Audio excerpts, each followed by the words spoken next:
வாழ்க்கையில் பயந்து பயந்து வாழ்வது நல்லதா, இல்லை தைரியமாக வாழ்வது நல்லதா என்று கேட்டால் நாம் தைரியமாக வாழ்வது தான் நல்லது.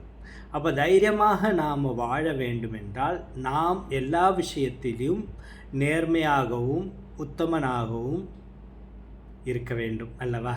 அப்போ நம்ம மனசில் எந்த நல்ல சிந்தனைகள் எல்லாம் ஓடிக்கொண்டிருக்கிறதோ அது எல்லாமே நம்மளை நல்ல வழிக்கு தான் எடுத்து செல்லும். அதனால் நாம் அனைவரும் யோசிக்க வேண்டிய விஷயம் என்னவென்றால், நாம் எதை சரியான விதத்தில் செய்ய வேண்டும் என்று நினைக்கிறோமோ அதை சரியான விதத்தில் செய்தால் நாம் அனைவரும் நல்ல பாதையிலே வருவோம். அதனால் நாம் மகிழ்ச்சியாக இருக்க வேண்டும் என்றால் நம் மனசு வலிக்காமல், நாம் யாருக்கும் வலி கொடுக்காமல் வாழ்கிறோமோ அப்போது தான் என்னது வரும்? சந்தோஷமும் நிம்மதியும் எல்லாம் வரும்.